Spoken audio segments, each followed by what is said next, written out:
प्रिय विद्यार्थियों, कक्षा 6th विषय हिंदी का पाठ 9 टिकट एल्बम। अब तक आपने इस पाठ में पढ़ा कि राजप्पा और नागराजन दो दोस्त होते हैं, एक ही क्लास में पढ़ते हैं, एक ही स्कूल में पढ़ते हैं। राजप्पा जो है वो अपनी मेहनत से टिकट इकट्ठे करता है और उसने एक एल्बम बना रखा है और सभी लड़के उसके एल्बम को बहुत अधिक पसंद करते हैं।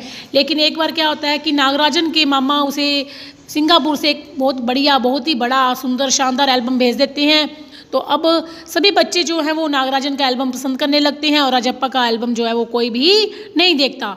इस बात से जो राजप्पा है वो चिढ़ जाता है और ईर्ष्यावश वो क्या करता है, नागराजन का एल्बम चुरा लाता है। अब चुराने के बाद आगे आइए देखते हैं आगे वो उस एल्बम से क्या करता है। रात में खाना नहीं खाया, पेट जैसे भरा हुआ था, सारा घर चिंतित हो गया, उसका चेहरा भयानक हो गया था।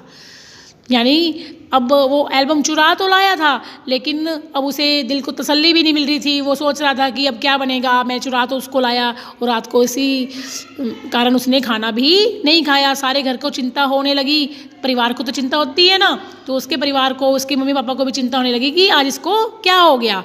रात उसने सोने की कोशिश की पर नींद नहीं आई। एल्बम सिरहाने तकिए के नीचे रखकर सो गया। यानी कि कोई चोरी करता है तो चोर को कभी भी नींद नहीं आती। क्यों नहीं आती? क्योंकि उसने गलत काम किया होता है, तो उसने भी गलत काम किया था, उसे भी नींद नहीं आ रही थी। सुबह अप्पू दोबारा आया। राजप्पा तब भी बिस्तर पर बैठा था। अप्पू सुबह नागराजन के घर होकर आया था। कल तुम उसके घर गए थे? अप्पू ने पूछा। राजप्पा की सांस जैसे ऊपर की ऊपर और नीचे की नीचे रह गई। फिर सिर हिलाकर दिया, वह जिस तरह चाहे सोच ले। यानी कि अब उसे डर लगने लगा कि इसको पता ना लग जाए कि हाँ मैं गया था और एल्बम मैंने चुराया है। राजप्पा की सांस जैसे ऊपर की ऊपर और नीचे की नीचे रह गई। कामाक्षी ने कहा था कि हमारे जाने के बाद खाली तुम वहाँ आए थे, अप्पू बोला।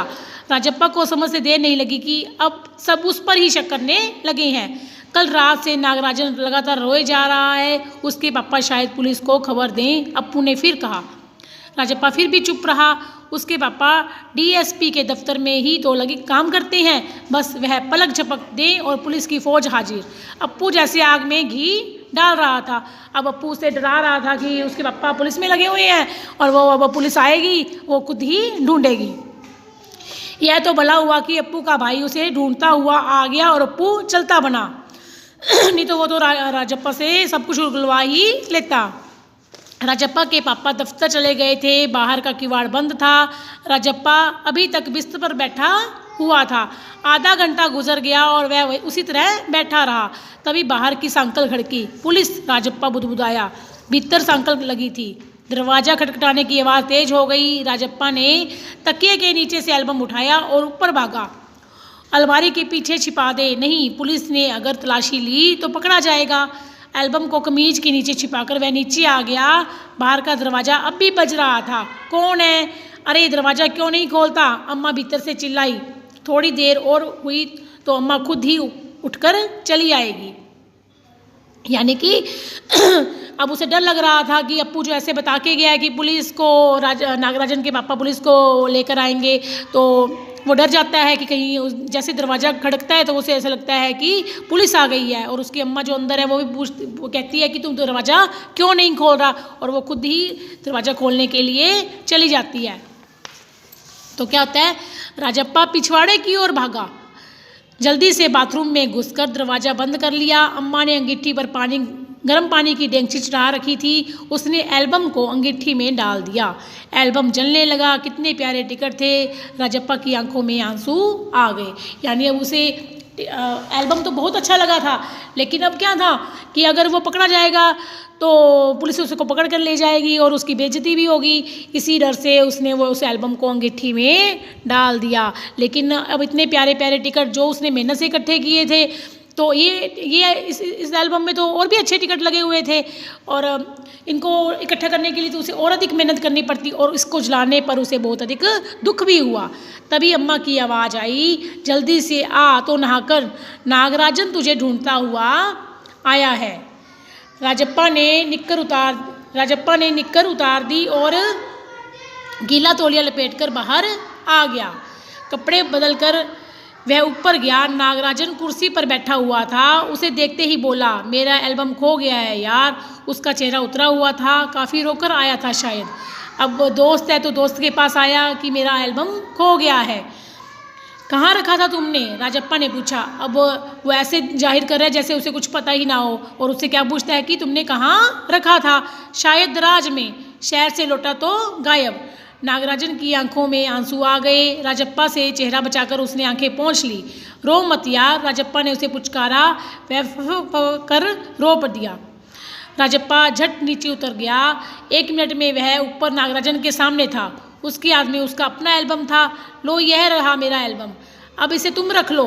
ऐसा क्यों देख रहे हो? मजाक नहीं कर रहा, सच कह रहा हूँ, इसे अब तुम रख लो। बहला रहे हो यार? नागराजन को जैसे यकीन नहीं आया। नहीं यार, सचमुच तुमको दे रहा हूँ, रख लो। अब उसे अपनी गलती का एहसास भी हो रहा था कि उसने जो किया वो गलत किया। उसे इस प्रकार से एल्बम नहीं चुराना चाहिए था, और क्योंकि वो उसका दोस्त था, और दोस्त की कभी भी चीज़ नहीं चुराते, उससे किसी प्रकार की ईर्ष्या भी नहीं करते। तो वो उसे क्या कहता है कि दोस्त, तुम मेरे वाला एल्बम अब तुम रख लो। राजप्पा भला अपना एल्बम उसे दे दे, कैसा चमत्कार है। नागराजन को अब भी यकीन नहीं आ रहा था, पर राजप्पा अपनी बात बार बार दोहरा रहा था। उसका गला भर आया था।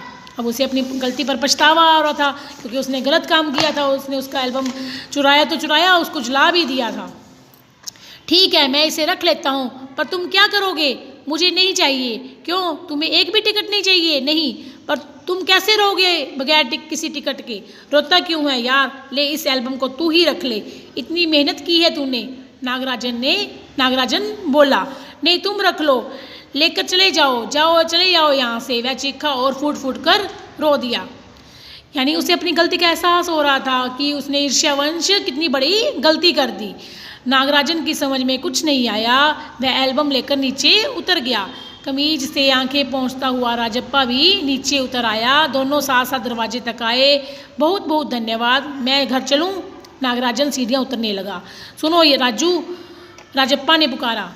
नागराजन ने उसे पलट कर देखा। एल्बम दे दो, मैं आज रात जी भरकर इसे देखना चाहता हूँ। कल सुबह तुम्हें दे आ जाऊँगा। ठीक है। नागराजन ने उसे एल्बम लौटा दी और चला गया। राजप्पा ऊपर आया। उसने दरवाज़ा बंद कर लिया। एल्बम को छाती से लगाकर फूट कर रो दिया। अब उसे अपनी गलती का एहसास भी हो गया था कि किसी की चीज़ जब जाती है तो उसे कितना अधिक दुख होता है, और लेकिन उसने गलती की थी और वह नागराजन का गुनहगार था, इसीलिए उसने अपनी एल्बम जो है उसे दे दी। लेकिन वो उस एल्बम में उसने टिकटें जो है वो कैसे इकट्ठी की थी? खूब मेहनत और लगन से दिन रात एक करके उसने इकट्ठी की थी। इसीलिए जो चीज़ हमने मेहनत से बनाई हो, कोई उससे बिछड़ना भी नहीं चाहता, तो वो अपने एल्बम से बिछड़ना भी नहीं चाहता था। इसीलिए उसने अपने दोस्त से कहा कि आज रात के लिए मुझे इसे दे दो, मैं इसे जी भर कर देख लूँगा, फिर तुम कल इसे लेकर चले जाना।